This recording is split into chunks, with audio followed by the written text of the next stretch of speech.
안녕하세요. 고프로입니다.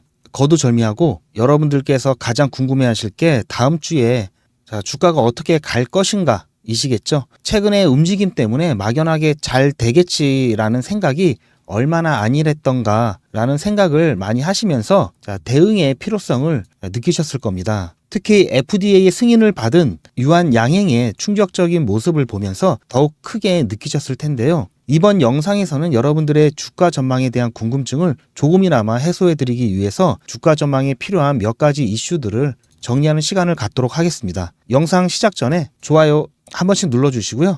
영상 다 보신 후에 도움이 되셨다면 구독까지 부탁드리겠습니다. 조금씩이었지만 꾸준히 올라가는 모습을 보여주면서 위안을 삼았는데요. 단 하루 만에 한 일주일간의 상승분을 모두 반납하는 허무한 상황이 만들어졌었죠. 많은 분들이 실망을 하고 매도 물량이 나왔었는데요. 반면에 기다렸다는 듯 그런 매물들을 받아서 비중을 늘리거나 신규 매수하신 분들도 상당히 있어 보입니다. 그리고 다시금 주가가 좀 회복을 했는데요. 다시 21선을 뚫고 올라왔습니다. 이 추세선에 잠깐 살짝 걸쳤다가 다시 반등하는 모습을 보여줬는데요. 아쉽게도 여기 11선 부분에서 좀 저항을 맞고 마감을 한 상태입니다. 잠깐 표를 좀 보시면 주가가 크게 하락했던 21일 그리고 추가 하락이 나왔던 22일 날 이 기간 동안에 외인들과 기관들 매도를 통해 보유량의 일부를 비워냈고요. 그거를 보시면 개인들이 받아내는 그림을 만들었습니다. 그런데 오늘 같은 경우는 반대가 됐죠. 외인들과 기관들이 다시 물량을 좀 받아들이면서 개인들 같은 경우는 물량들을 이때 담아왔던 일부 물량들을 다시 내놓고 그 물량들을 외국인과 기관들이 받아내는 그림이 만들어졌습니다. 그러면서 다시 주가가 회복을 좀 했는데요. 리보세라믹과 칸넬리 주맙 재승인 신청일이 다가오면서 계속해서 상승만 할 것 같았지만 미적지근한 움직임의 지루함 그리고 이유 없는 하락에 실망감마저 들으셨던 분들이 많았을 겁니다. 직전 영상에서도 자세히 말씀드렸지만 지난번 이 크게 하락이 나왔던 이 부분에 대해서 간단하게 요약을 해드리면 조금 전에 보셨듯이 첫 번째 수급적인 부분에서 외인과 기관들의 물량이 많이 나왔었죠. 그러면서 주가가 하락을 했었고요. 특히 외인들 같은 경우는 그동안에 주가 상승을 이끌어왔던 주체였기 때문에 아무래도 그러한 영향이 외인들의 일부 이탈된 물량으로 인해서 주가 하락을 가져올 수밖에 없었고요.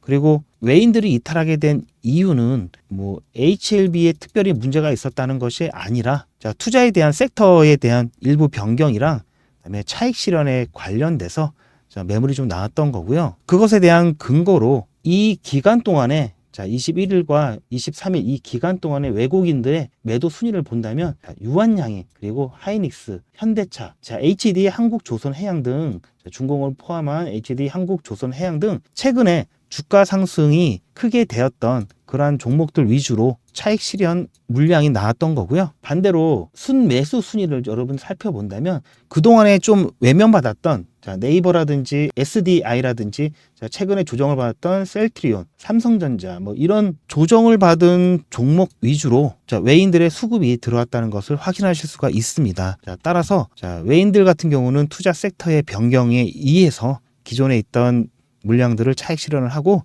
이제 투자 섹터를 변경하는 그러한 모습을 보여주면서 마찬가지 HLB도 이렇게 외인들의 물량을 크게 내놓으면서 주가가 하락이 되는 요인이 되었고요. 하지만 이 정도 물량 같은 경우는 잠깐 외도를 한다 이렇게 볼 수 있고요. 다시 또 수급이 오늘과 같은 경우도 마찬가지 다시 수급이 이렇게 들어올 수 있기 때문에 이 부분은 큰 문제가 아니다. 이렇게 보시면 될 것 같고요. 첫 번째 수급적인 문제, 문제가 아니다. 물론 주가 하락의 원인은 됐지만 앞으로의 문제는 아니다. 두 번째, 유한양행 이슈가 있었죠. 잠깐 유한양행 차트를 좀 보면요. 이날 FDA 승인, 최초라는 타이틀, FDA의 승인을 받은 항암제 1호, 타이틀을 가졌음에도 불구하고 굉장히 실망스러운 어떻게 보면 충격적인 이런 모습을 보여줬는데요. 유한양행 같은 경우는 물론 HLB랑 근본적인 차이가 있습니다. 근본적인 차이가 자, 수익 구조가 이 부분이 가장 중요한데 수익 구조 차이가 있죠. 자, HLB 같은 경우는 이제 직판을 통해서 매출에 대한 수익 대부분을 HLB가 직접 가져가지만 자, 유한양행 같은 경우는 자, 마일스톤으로 해서 각 단계별로 약정된 금액을 받고 그리고 매출에 앞으로 판매된 매출의 자, 일부를 뭐 10에서 15% 일부를 로열티로 받는 그런 구조이기 때문에 자, 이런 근본적인 차이가 있습니다만 자, 어쨌든 FDA 승인을 곧 기대하고 있는 자, HLB의 입장에서는 국내 1호 항암제 타이틀을 뺏겼다라는 점과 뭐 사촌이 땅을 사서 배가 아프다 뭐 이거는 둘째 치고 자, FDA 승인을 받기 전의 가격보다도 승인을 받은 이후 가격이 더 떨어졌다는 그런 충격적인 모습을 봤기 때문에 자, 혹시라도 이러한 모습들이 HLB에도 재현되지 않을까라는 그런 걱정스러운 부분도 있었고 그래서 이탈한 물량들이 좀 나왔지만 그래도 기다렸다는 듯이 그러한 또 물량들을 자, 개인들이 비중을 늘리거나 자, 신규 매수 쪽으로 들어왔었죠. 최근에 트렌드가 아무런 자, 이슈가 없고 하락의 이유가 없는 상태에서 주가가 조정을 받으면 옛날 같으면 놀래서 투매하는 경우가 생기지만 지금 같은 경우는 많은 그런 학습 효과 때문에 오히려 담는 경우가 많습니다.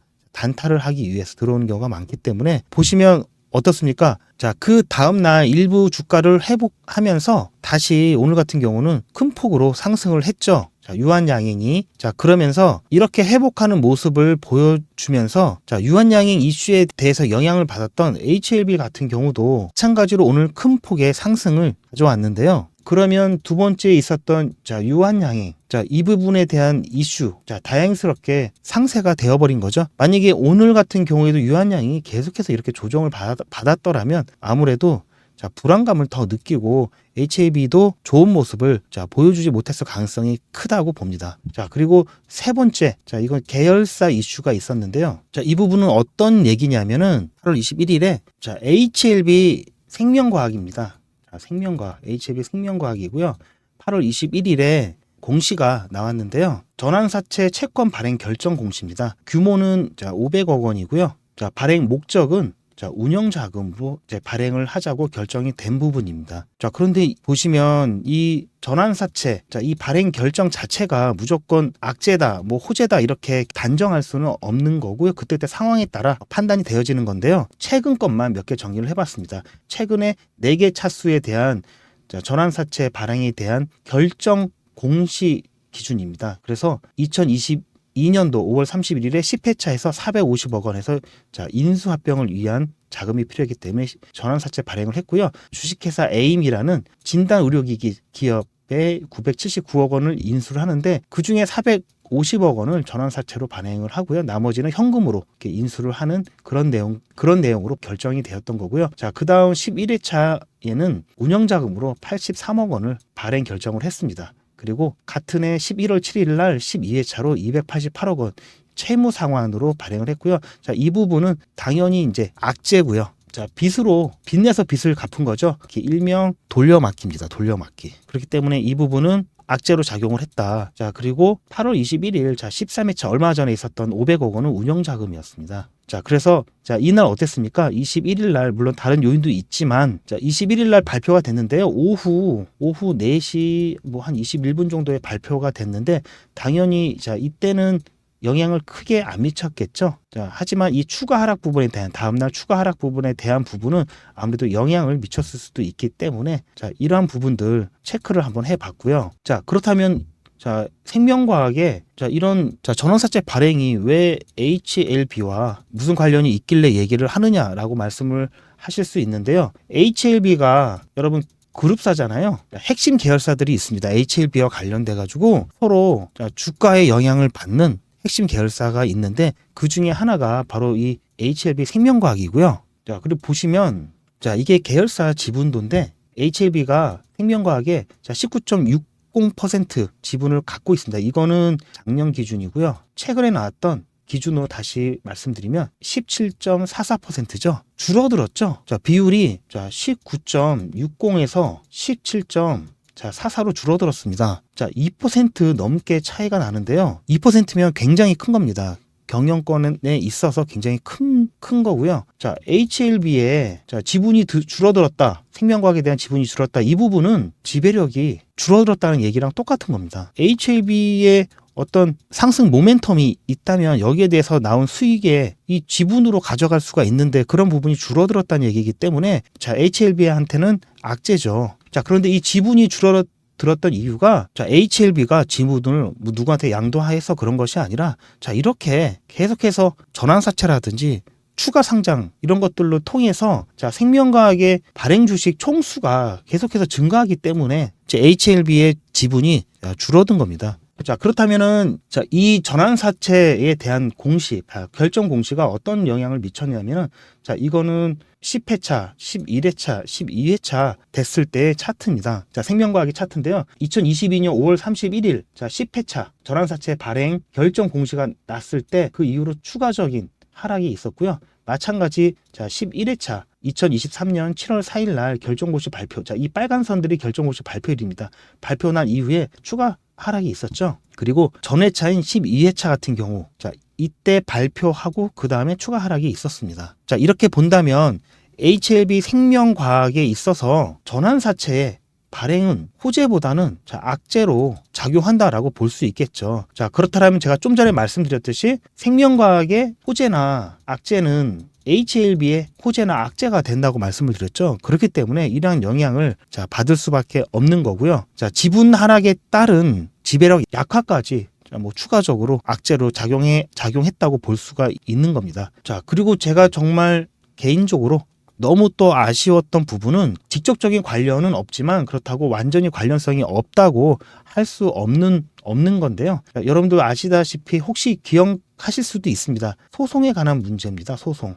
HLB와 HLB 생명과학 현재 소송 중에 있는 게 있는데요. 자료를 좀 보시면 이제 우발부처에 관한 사항에 자, 이거는 자, HLB에 관한 거고요. 이거는 HLB 생명과학에 관한 부분입니다. 보시면 HLB 같은 경우는 자, 1심에서 일부 승소를 하고 지금 이제 2심 하이투자증권과 지금 소송 중인데요. 소송 가액이 210억 원인데 원래 1심은 300억 원이었습니다. 300억 원. 자, 300억 원을 HLB가 하이투자증권에게 자, 예전에 나왔던 뉴스를 잠깐 보시면 자, 이게 1심 때 사건이었고요. 자, 이때는 원고 소가가 300억이었습니다. 300억. 2020년 6월경에 하이투자증권이 판매한 자, 옵티머스 스마트 3호 여기에 HLB가 300억 원을 투자했고요. 자, 그리고 최초에 판매했을 때 얘기가 좀 틀리고 판매 중단 가능성이 얘기가 나오면서 그달 29일에 투자한 금액 전부를 돌려달라고 부당 이득금 반환 청구 소송을 HLB가 하이투자증권을 상대로 제기를 한 겁니다. 자, 그런데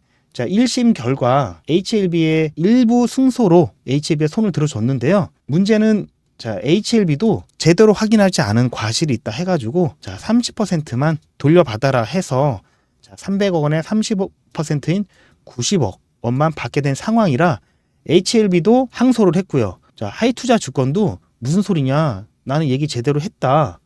이건 어차피 폐쇄형 펀드이기 때문에 반환을 해줄 수가 없다 해서 또 이 90억 원에 대해서 줄 수 없다 해서 같이 또 쌍방 항소를 한 상황입니다. 그래서 지금 현재는 이렇게 2심이 진행 중에 있는 거고요. 지난번 1심에서 일부 승소를 했기 때문에 90억 원을 제외한 210억 원만 소송 가액으로 다시 해서 나온 겁니다. HLB 같은 경우는 이런 상황이 있는 거고요. 자, 문제는 자, 생명과학도 여기 보시면 NH투자증권 1심 판결 후에 다시 2심 진행 중인 거죠. 자, HLB랑 지금 비슷한 상황에 놓여 있는 건데요. 자, 보시면 자, 이것도 옵티머스 펀드입니다. 대신 판매자가 NH증권사였고요. 자, 생명과학에 27억 원 배상하라.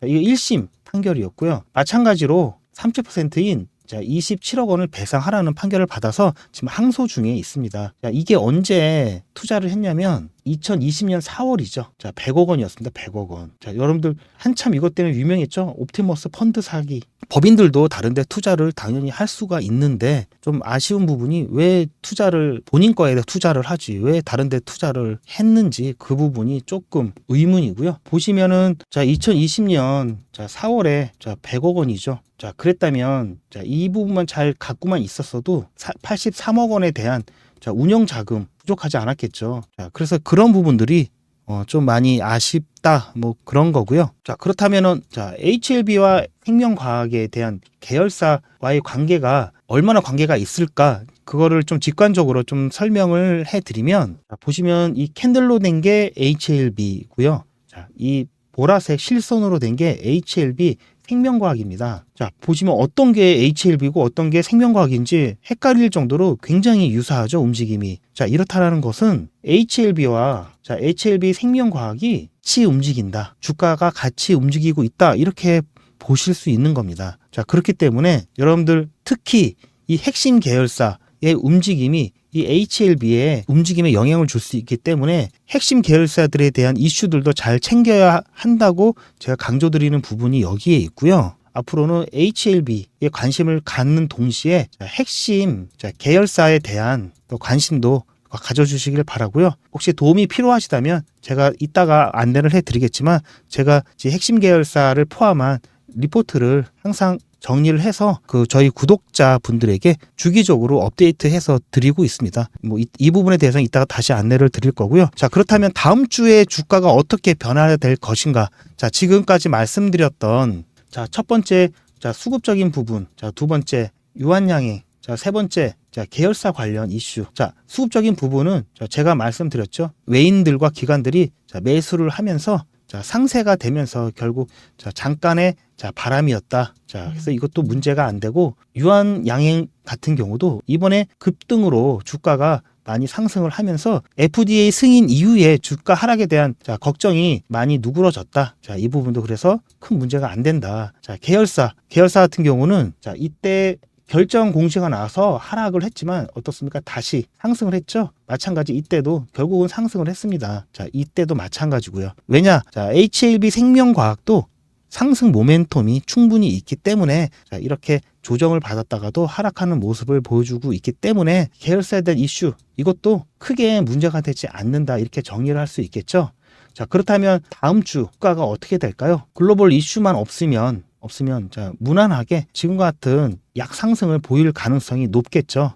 그렇다면 글로벌 이슈들이 생길 만한 거를 잠깐 좀 살펴보겠는데요. 그럼 이번 주에 있었던 우리 국내 주가에도 크게 영향을 미칠 수 있는 지표들을 좀 볼 건데요. 연방공개시장위원회, 우리가 흔히 말하는 FOMC죠. 여기서 회의를 하는데, 이 회의를 한 후에 3주 후에 이제 공개를 하게 되는데, 이게 이제 이번에 이제 발표가 되었죠. 3주 전이니까 7월 달이죠. 7월 달. 7월 달에 있었던 회의에 대한 내용인데, 이 부분을 주목하는 이유가 여기에 9월에 있을 FOMC 회의에서 금리 인하가 결정된 것인지 아닌지 힌트를 얻을 수가 있기 때문에 중요성이 별이 3개라고 중요하게 생각하고 있는 지표고요.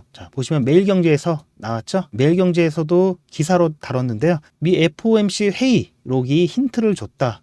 9월 B컷 기대감 솔솔, 이렇게 헤드라인이 나왔는데요. 얼마 전까지만 해도 계속 동결이었고 금리가, 그리고 최근까지만 해도 0.25% 이쪽으로 될 가능성이 높았었습니다. 근데 최근에 글로벌 급락장도 오면서 경제 지표가 좀 안 좋다라는 얘기가 나오면서 더 크게 0.5% 기준금리를 인하할 수 있다라는 거를 이제 시사했다고 하는 겁니다. 회의록 공개 이후 9월에 B컷 0.5%포인트 금리 인하에 대한 기대감이 커지고 있다.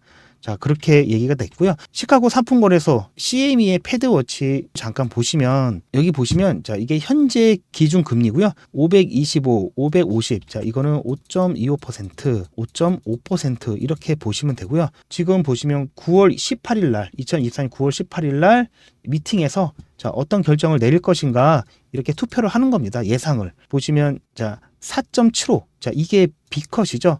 0.5% 금리 인하, 그리고 이게 0.25% 금리 인하 예측을 하는 건데요. 이게 0.5%, 여기에 0.25% 인하할 것이다, 동결될 것이다라는 의견은 계속해서 한 달 전에 조금 있었고, 그 이후에는 없었죠. 그런 다음에 0.25% 작게 인하할 것이다라는 게 한 달 전까지만 해도 거의 압도적이었는데 점점 숫자가 줄어들더니 최근에 75.5%로 지난번보다는 줄어들었습니다. 자, 이게 현재고요. 자, 이게 하루 전, 일주일 전, 한 달 전, 그리고 B컷, 자, 0.5% 인하할 것 같다라고 하는 예측 의견이 한 달 전만 해도 3.8%에 불과했는데 점점 늘어나서 현재 24.5%까지 차지를 했습니다. 물론 이제 그 이후의 경제 상황들을 보면서 이 예측 수치들은 계속해서 이제 변동이 있을 거고요. 자, 어쨌든 연방공개시장위원회 FOMC 이 회의록에 있어서는 다음 주에 미칠 영향은 우호적이다. 금리 인하는 어쨌든 확실하다라고 보고 있는 거고요. 자, 금리 인하가 되면은 여러분들 주식시장에 자금이 흘러들을 가능성이 높기 때문에 자, 자금이 유입된다면 당연히 주식시장이 활성화되면서 이 부분이 주가에 반영이 되겠죠. 자, 그래서 특히 금리 인하에 따른 수혜를 받을 종목으로 대표적인 게 의약품, 의약 바이오 업종, HAB 같은 그리고 건설주, 그리고 금융 쪽. 자, 이렇게 대표적인 섹터들이죠. 큰 자금이 들어가기 때문에 이자 부담에 대한 완화가 있기 때문에 수혜를 받을 것으로 보고 있습니다. 자, HAB도 그래서 마찬가지 수혜를 받을 것이다. 자, 이렇게 볼 수 있고요. 자, 신규 실업수당 청구 건수. 자, 신규 실업수당 청구 건수 같은 경우는 지난번 글로벌 급락장 때 브레이크 역할을 해줬죠. 자, 지수가 좋게 나오면서 브레이크 역할을 해줬는데요. 자, 이번에 보시면 이전에는 이거는 숫자가 낮을수록 좋은 겁니다. 자, 실업수당을 청구하는 건수니까 이전에는 228K였는데 예측은 조금 오른 232K. 그런데 실제 예측치도 232K가 나왔기 때문에 이전과 큰 차이가 없으면서 어쨌든 예측 범위 안에 들어갔기 때문에 충격은 없을 것이다. 전보다 조금 나빠지긴 했지만 충격은 없을 것이다 라고 예상할 수 있는 거고요. 자, 제조업 구매자 관리 지수가 조금 떨어져서 이 부분은 조금 안 좋다라고 볼 수 있는데요. 자, PMI죠, 이게. 자, 50 이하는 위축됐다. 경기가 위축됐다라고 판단을 하고요. 50 이상은 경기가 확장된다. 뭐 이렇게 좋은 의미로 쓰이고 있는데요. 다행스러운 것은 아무튼 크게 떨어지지 않았다. 이렇게 좀 볼 수 있고요. 자, 서비스 부분의 PMI 같은 경우는 그런데 좋죠. 이전보다도 더 좋게 나왔습니다. 미국 같은 경우는 서비스에서 차지하는 부분이 상당히 있기 때문에 이러한 부분들은 여기서 좀 안 좋게 나온 부분들을 상쇄시킬 수 있는 부분이 충분히 되고요. 그리고 기존 주택 판매 같은 경우도 다행스럽게 늘었습니다. 자, 그렇다라고 한다면 이번 주에 있었던 이거는 아직 발표가 안 됐고요.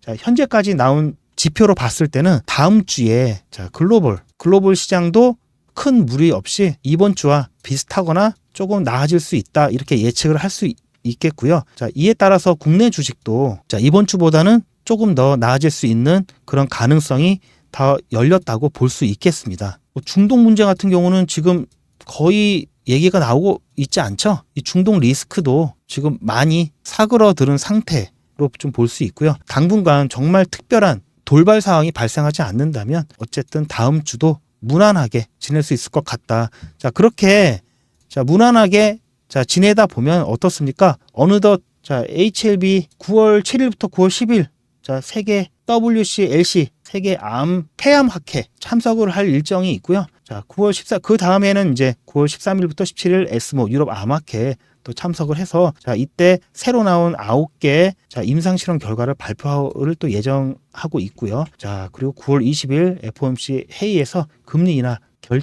결정이 난다면 아무튼 주가에는 정말 좋은 호재로 작용할 것이고요. 자, 그리고 추석 전에 FDA 재승인 신청이 예상이 되고 있기 때문에 아무래도 재신청이 계획대로 된다면 이 부분에 있어서 한 번 더 힘을 받는 그러한 모습을 보여줄 수가 있는 거고요. 자, 그리고 11월 5일 미국 대선인데 이거는 트럼프가 됐든 해리스가 됐든 큰 차이는 없습니다. 둘 다 우호적인 입장을 취하고 있기 때문에 여기에 대해서는 큰 이슈가 없을 것 같고요. 그렇다면 이때 재승인 신청이 제대로만 된다면 클래스 1의 경우에 11월 중에 올해 안에 승인이 완료될 거고요. 혹시라도 클래스 2로 가게 될 경우에는 내년 3월에 결과 발표가 나오겠죠. 자, 이렇게 봤을 때 지금 이런 일정들 속에서 계속해서 HLB는 호재성 이벤트들이 있기 때문에 주가가 계속해서 나아질 것으로 보고 있고요. 그 동안에 재승인 신청을 한 이후에 클래스 1로 간다면 정말 FDA 승인에 대한 기대감이 극에 달하면서 주가도 최고치를 달성할 수 있을 거고요. 자, 마찬가지로 FDA 승인 이후에 잠깐의 조정은 있을 수 있지만, 자, 이제 치료에 사용이 되면서, 자, 치료 결과라든지, 자, 시장 점유율, 자, 이 부분이, 자, 숫자로, 수치상으로 나오게 되면서 계속해서 더 큰 상승 모멘텀을 만들어 갈 수가 있겠죠. 자, 이렇게 됐을 때, 자, 30만원, 자, 50만원, 자, 100만원 얘기가 나올 수 있는 겁니다. 자, 이번 FDA, 자, 승인과 관련돼서는 현재까지 제 관점으로는 1차적으로 1차 목표가가 15만원에서 자, 20만원. 자, 이 사이로 보고 있고요. 일단 이 부분에서 한번 비중을 덜어내거나, 자, 매도한 다음에 다시 한번 들어가는, 그런 시나리오를, 저는 이제 준비를 하고 있습니다. 물론 그 이후에, 자, 재진입했을 때는 당연히, 자, 30만원, 50만원, 자, 100만원, 자, 이 가격 상승을 보고 들어갈 거고요. 아무튼 여러분들 최근에 움직임 때문에 많이 혼란스러우셨을 것 같은데요. 이제 곧 꽃길만 걷는다고 생각을 하시고 조금만 더 참고 여러분들 물량 뺏기지 마시고 계속해서 저와 함께 HLB 대응을 하시길 바랍니다. 저의 모든 인맥과 자체 수집한 정보로 만든 핵심 계열사를 포함한 HLB 대응 전략 리포트입니다. 핵심 계열사를 포함한 HLB 기본적 분석과 기술적 분석, 그리고 특히 여러분들이 궁금해하실 최종 목표가와 출구 전략을 제시해드렸고요. HLB 같은 경우는 코스닥에서 코스피로 거래소를 옮기는 결정이 되었기 때문에 거래소 이전과 FDA 승인 일정에 따른 대응 전략 등 여러분께 꼭 필요한 내용들을 빠짐없이 모두 담아 놓았고요. 자, 여러분들께서 투자 파이프라인을 넓힐 수 있도록 2024년 제약바이오 핵심 이슈 및 분석, 그리고 2025년 제약바이오 부분에서 가장 핫할 종목 5개를 소개하고 언제 진입하면 좋을지까지 구성을 해놨습니다. 자, 보시면 이 리포트 같은 경우에는 60페이지가 조금 안 되지만 여러분들께서 보기 편하시게 도표를 많이 활용을 해놨고요. 중요 이슈나 사항들이 생겼을 때마다 버전을 업그레이드해서 신청하셨던 분들 모든 분들께 지속적으로 제공을 해드리고 있기 때문에 한 번만 신청하시면 되고요. 중간에 주식 투자를 안 하신다고 하면 그때 수신 거부하시면 발송이 안 되니까 부담 갖지 마시고 한번 받아보셔서 중요한 내용 꼭 참고하시기 바랍니다. 계속해서 업데이트되는 이 리포트를 받으시기를 원하신다면, 자, 상단에 있는 이 전화번호에 문자로 구독이라고 보내주시면 업데이트 될 때마다 문자로 발송을 해드리겠습니다. 자, 제가 오늘 너무나 많은 말씀을 드렸기 때문에 마지막으로 정리를 한번 해드리면, 과대 폭락으로 바닥 구간에서 자, 주춤할 수 있는 이 종목 리스트를 받기를 원하신다면, 자, 문자로 히든을 핵심 계열사 포함한 리포트를 받으시려면 구독이라고 문자 보내주시고요. 그리고 실시간 급등 종목 문자, 자, 당일 단타 문자를 받으시려면 예약이라고 문자 보내주시면 됩니다. 제 긴 영상 보시느라고 너무 수고 많으셨고요. 저는 더 좋은 영상으로 여러분들 찾아뵙겠습니다. 감사합니다.